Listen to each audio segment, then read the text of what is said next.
Артур Артемович, вы приступили к работе после очередного отпуска пару дней назад. Как вы провели этот отпуск? И вообще интересно, может ли чиновник такого ранга позволить себе полноценный отдых во время отпуска и не заниматься решением безотлагательных проблем, которые то и дело возникают в государстве? Добрый вечер. Я рад моему сегодня общению с вами. И вообще я рад, что практически через 2 недели я опять у себя на родине. Честно говоря, соскучился. Что хочу сказать. На самом деле отпуск надо назвать очередным, хотя давно не был в отпуску. И, конечно же, нельзя было полностью поехать, скажем, быть в каком-то санатории. Я был в России, не уезжал, в Подмосковье. Специально был выбран этот регион, потому что много вопросов возникало текущих, которые надо было решать. Вчера была проведена встреча двух президентов, Владимира Владимировича Путина и Рауля Джумгаевича Хаджиба. Честно говоря, конечно же, всех нас волновало, меня тоже в том числе, как пройдет эта встреча, о чем будет там, какое будет содержание, какая будет обстановка. Из того, что я знаю, встреча прошла на очень высоком, хорошем уровне. Можно сказать, что очень теплая, доброжелательная обстановка, как до этого проходили встречи двух союзников. Поднимались вопросы, это вопросы внешние, с той ситуации, в которой сейчас мы все с вами сталкиваемся, с угрозой, существующей на юге, в Сирии, внутренними проблемами Российской Федерации, где складывается непростая ситуация вокруг России. И это, естественно, все эти внешние вызовы оказывают достаточно такое мощное давление на внутреннюю стабильность России, нашего партнера. И, естественно, все это можно перенести и на нашу сторону. Мы тоже эти вещи испытываем. Хотя хочу сказать, что испытания проходим, не падая духом. Трудности есть. Но думаю, что не только я, и в большинстве телезрителей есть понимание, что вот эта полоса поменяется обязательно на благоприятную полосу, а правительство делает все, что от него в этом плане зависит. И хочу закончить.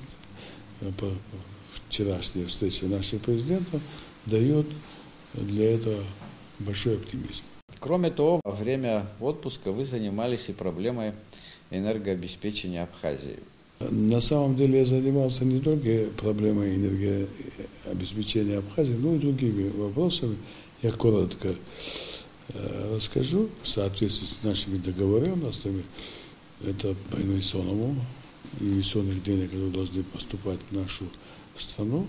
Нужно было пересмотреть какие-то документы, не поправлять их, а еще раз к ним вернуться. Это было связано с социальными проблемами наших, в первую очередь, пенсиями. И один из таких важных вопросов, который возник в последнее время, это резкий спад наших возможностей в энергообеспеченности республики. Хочу сказать, что сложилась эта ситуация главным образом из-за климатических, погодных условий, но начало складываться достаточно драматично. И если там еще 2-3 недели, станция могла вообще остановиться, я имею в виду Ингур-ГЭС. Это очень опасная была бы ситуация. И, конечно же, правительству, прежде всего, мне как примеру, надо было обязательно в этот процесс, в смысле, вмешаться. И мы обратились. Я по поручению президента обратился в Российскую Федерацию.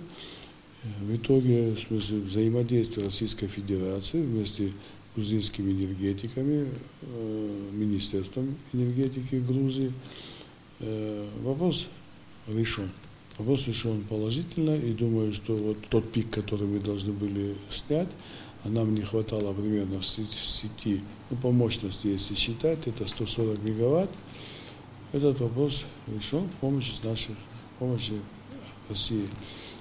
Здесь надо отметить, что в той конкретной ситуации, в которой мы действовали, это никак не скажется на платежеспособности или тарифов людей, которые пользуются электроэнергией, в том числе юридические и физические лица. Я хотел бы, чтобы вы более подробно остановились на проблеме энергетического кризиса. Понятно, верных отключений теперь нет, тарифы пока остаются прежними, но это всего лишь временный выход из ситуации. Состояние энергетического комплекса республики оставляет желать лучшего. Есть ли планы по изменению положения в этой отрасли?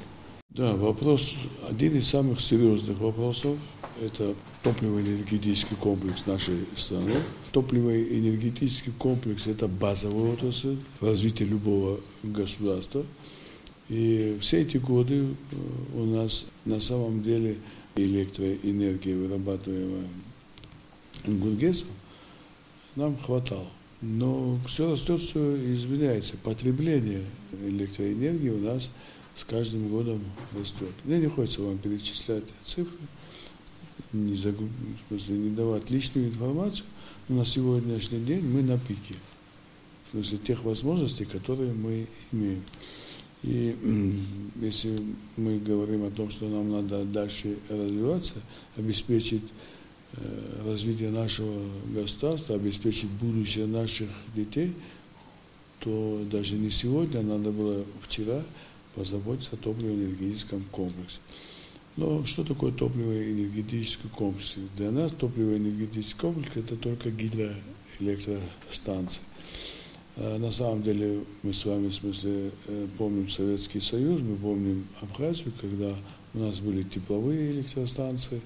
Я имею в виду Ткачевская ГРЭС, это примерно 200 мегаватт, это серьезно была станция. Работала Сугум-ГЭС, другие малые электростанции. И в итоге, мы себя и работали, главное, перепадные ГЭС в квартире.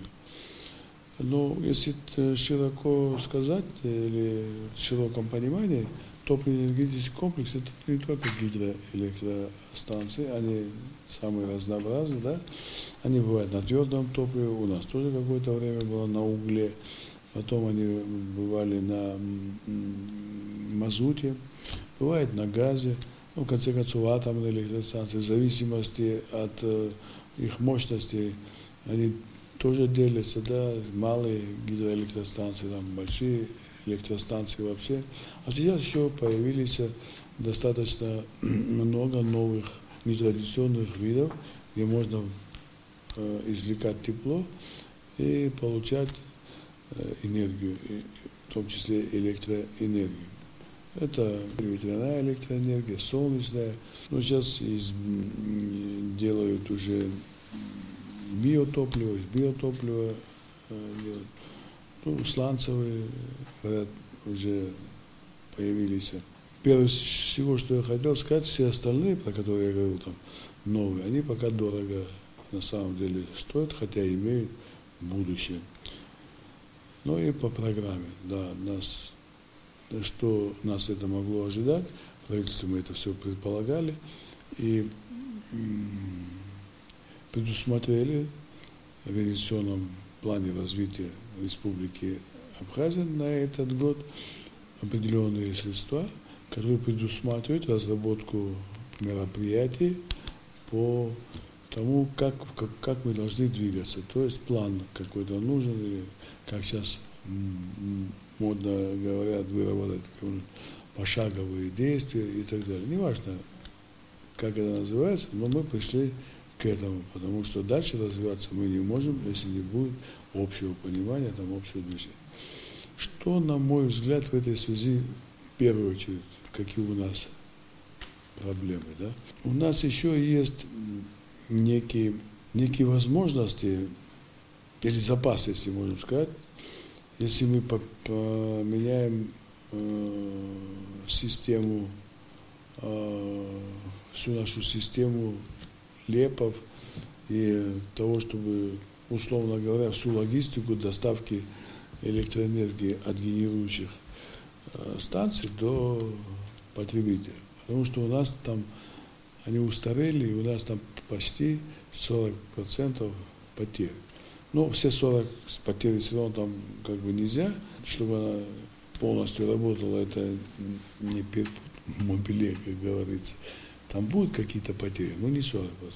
Теперь самой эксплуатации, да, как бы этих станций, всего хозяйства энергетического, которое мы имеем.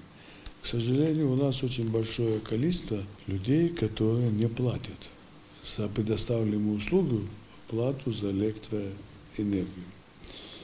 Это очень большой для нас с вами бич, и содержание нашего электрохозяйства все больше и больше становится затруднительным. При этом есть одна особенность. Деньги на оплату, которые поступают в казну, они в конечном итоге это содержание тех реальных агрегатов, станций, того, что мы имеем. На развитие этих денег не хватает. Но, предположим, строительство новой там, станции стоит, ну, скажем, там, газовые, это примерно 200-300 миллионов долларов. И так далее. Я сейчас пример привожу. Как правило, в это или частный капитал, или государственный капитал, или совместный. Частно-государственное партнерство. Но мы должны с вами хорошо понимать, что развитие электроэнергии и повышение качества оказываемых услуг от подачи электроэнергии, конечно же, будут цены расти на них, как и все остальное. Если мы с вами вчера ездили на машине, которая стоила там 10, 15, 20 тысяч, а сегодня хотим на хорошей машине ездить, то, естественно, цена вырастет. Мы же с вами хотим иметь качественную электроэнергию. Мы хотим, чтобы в наших домах было столько, сколько мы хотим. На наших заводах столько, сколько мы хотим. И поэтому тарифы обязательно вырастут не в этот год, не в будущее, вот как мы построим, тогда будет, я думаю, что рост. Но, тем не менее, это мы ни от кого скрывать не будем, мы это все расскажем и покажем. Но я еще раз пользуюсь моментом и хочу сказать, у нас всего лишь 9 тысяч приборов измерительных по электроэнергии. У нас нету больше других приборов, к сожалению. Но люди должны понимать, что надо платить за электроэнергию. И я еще раз хочу обратиться, это если мы не будем платить, то у нас ситуация все будет хуже и хуже. В этой связи просьба еще раз вернуться к этому вопросу, посмотреть и задолженности, хотя бы за прошедший год, надо, конечно, их ликвидировать. Это я вас прошу, как глава правительства, потому что мы сталкиваемся с очень серьезными проблемами. В конечном итоге, если это не будет уплачено, мы опять же эти деньги возьмем для того, чтобы ремонты делать, опять же в государстве, государственной казне. Это опять налоги налогоплательщика. Но оказывается так, что кто-то из налогоплательщиков добросовестно, в смысле, платит и электроэнергию, и еще платит за то, чтобы ремонтировать, а другой этого не делает. Мы обязательно усилим контроль и введем санкции более жесткие к тем, кто не платит за электроэнергию каждый месяц. В этой связи я еще раз прошу, чтобы не возникали потом у кого какие-либо проблемы. Конечно, если мы введем приборы, которые считывают, да, потребление электроэнергии, то для всех, это во всей Абхазии, примерно будет стоить около миллиарда рублей. Это государство на себя не может взять, государство может только профинансировать, а в итоге тот, который потребляет, он должен это платить. И к этому тоже надо быть готовы. Это не такие большие суммы, если разделить на количество людей, которые потребляют электроэнергию. Рабочая группа будет создана в ближайшее время, и мы представим на суд наших жителей энергетическую программу развития на ближайшие годы. Не утихают страсти вокруг ввозного НДС, введенного с 1 января нынешнего года. Как вы считаете, почему так взбудоражило введение этого налога предпринимателей и какова ваша позиция по этому вопросу? Ну, позиция у меня одна, закон принят, закон надо исполнять. Второй вопрос, введение 10% налога, причем нулевые ставки очень широкие, охватывают товары, это и продукты питания, и лекарства, детское питание. Это все же такой щадящий режим для нашего населения. Думаю, что эти 10%, о которых я говорю, она по цифрам, по своим характеристикам нормальная. Даже возьмем Российскую Федерацию, да, там 18%. Во всех остальных государствах еще выше. В этой связи мы аккуратно ввели этот закон с тем, чтобы на сегодняшний день мы могли получать те финансовые ресурсы для того, чтобы наше государство могло более-менее реально функционировать. Ведь мы с вами говорим, а куда могут пойти эти в итоге деньги?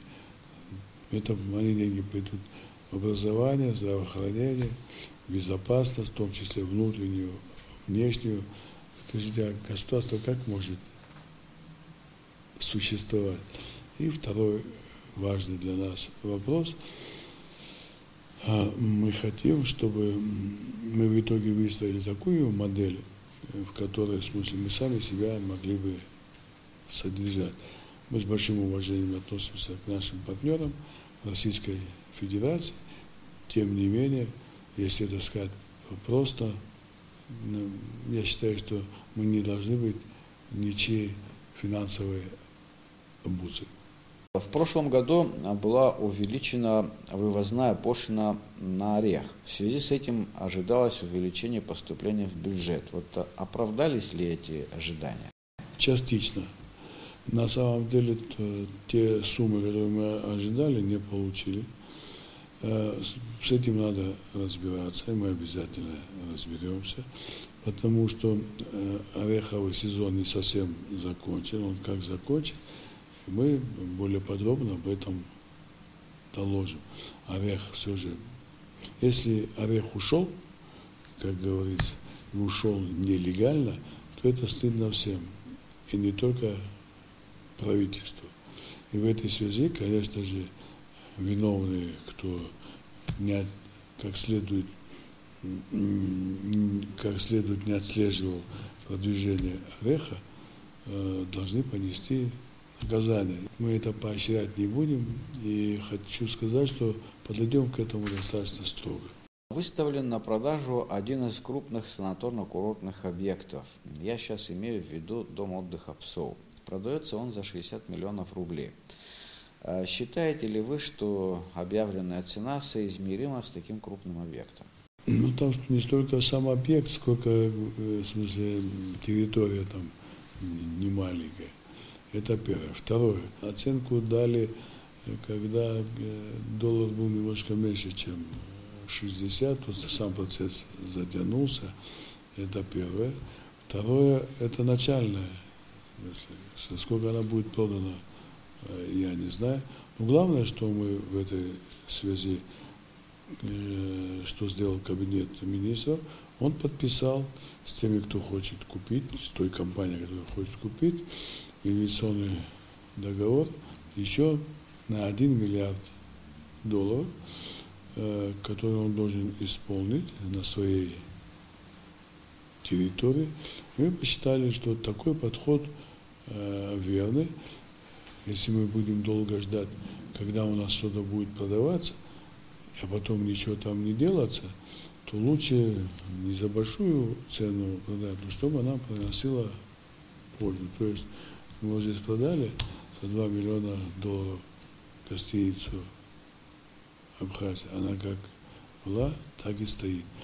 На мой взгляд, лучше, если бы мы потребовали у него более жесткого и конкретного подхода к выполнению дальнейших инвестиционных обязательств. Вот с невыполнением инвестиционных обязательств, которые я сейчас вам назвал, компания должна будет платить большие пени. Более того, договор аренды земли она не получит до тех пор, пока не выполнит полностью инвестиционный договор. Здесь мы эти все вещи не предусматривали.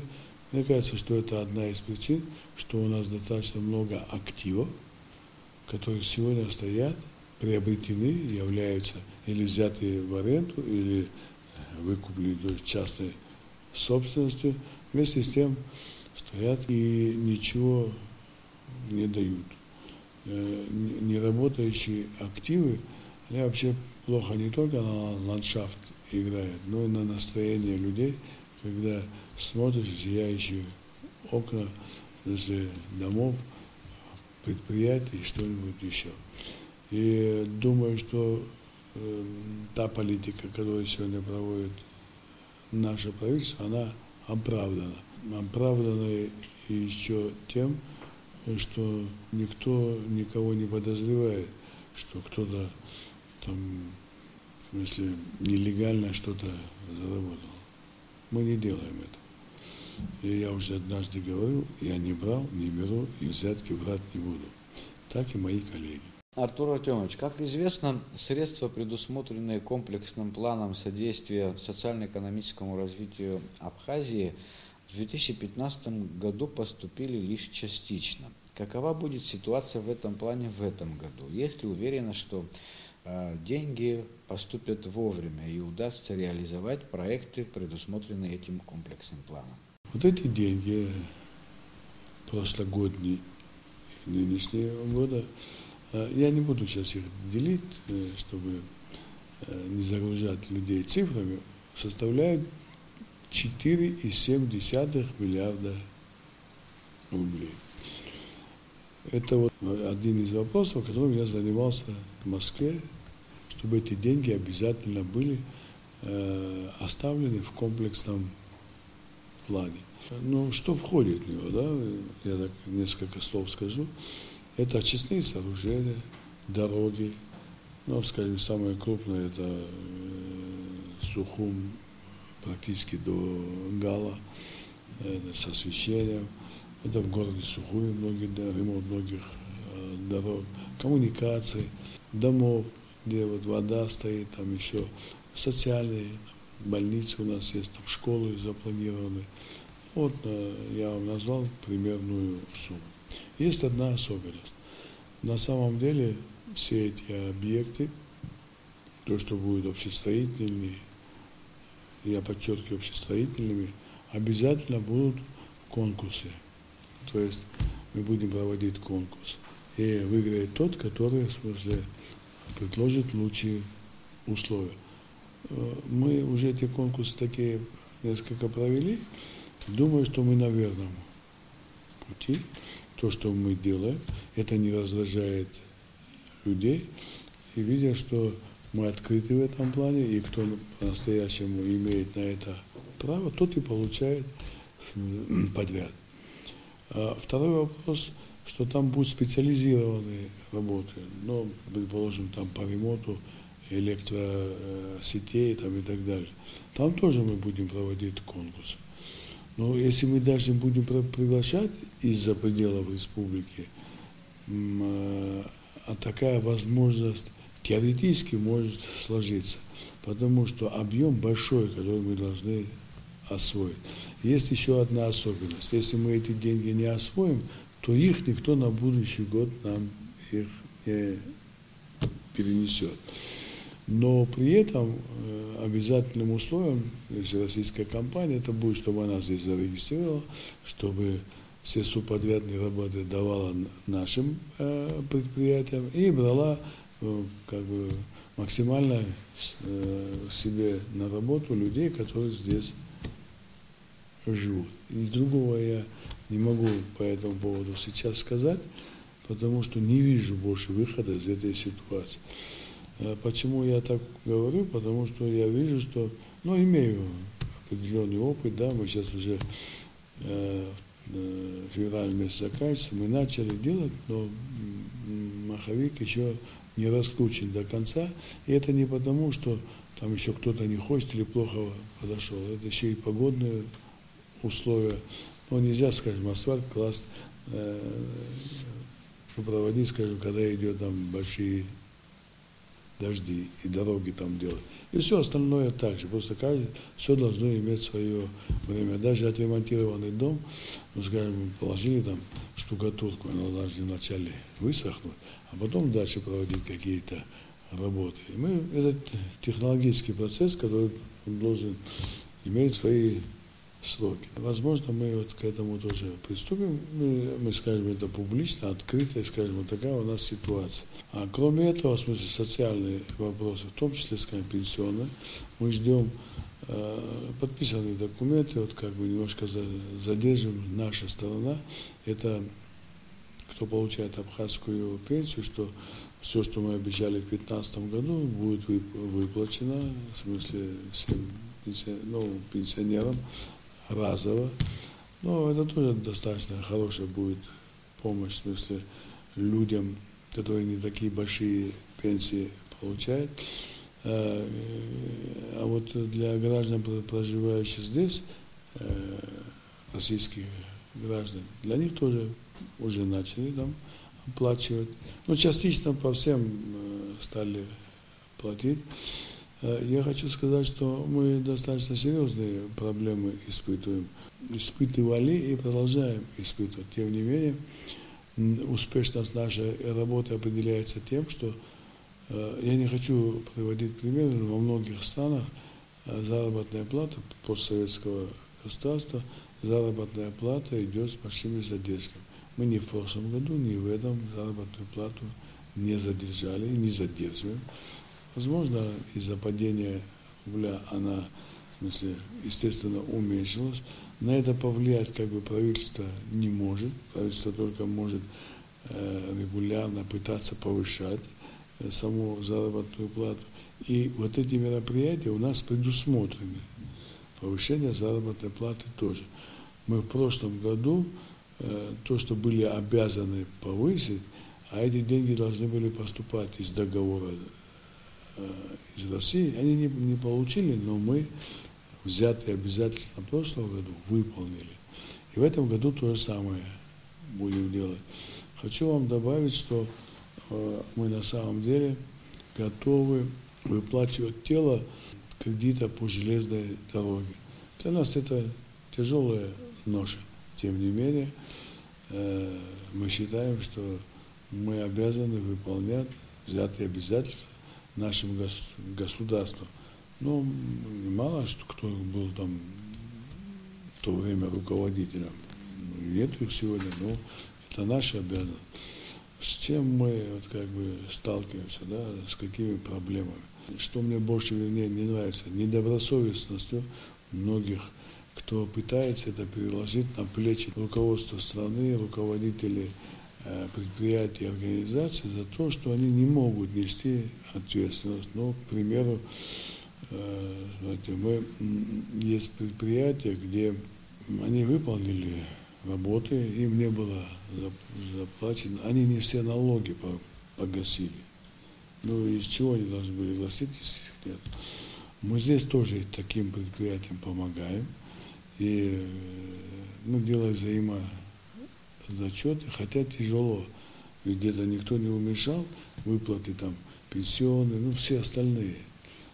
Тем не менее, мы выплачиваем все взятые обязательства до этого, людей, которые к этому не имеют отношения, мы их от этого бремени освобождаем.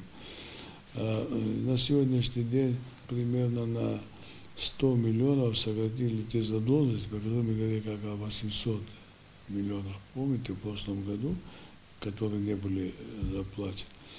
Но это разово тяжело решить. Это понадобится несколько лет. Мы решим эти вопросы и будем, решать, естественно, при условии того, что кто-то не выдумывает, что ему кто-то должен деньги, а реально кто-то взял эти деньги, недополучил, естественно, такой процесс будет не такой простой, надо будет проверки делать, но мы все равно эти взятые обязательства государства, мы будем их выполнять, как мы сейчас и пытаемся выполнять, хотя очень надеемся, что нам реструктуризируют наш долг, в смысле по российский долг и так далее, надеемся, но если не получится, значит будем платить. И мы честно своему народу скажем, что вот эти деньги мы направляем вот сюда, а могли бы направить, скажем, на строительство школы, там, детского сада, еще чего-то. Во всяком случае, правительство,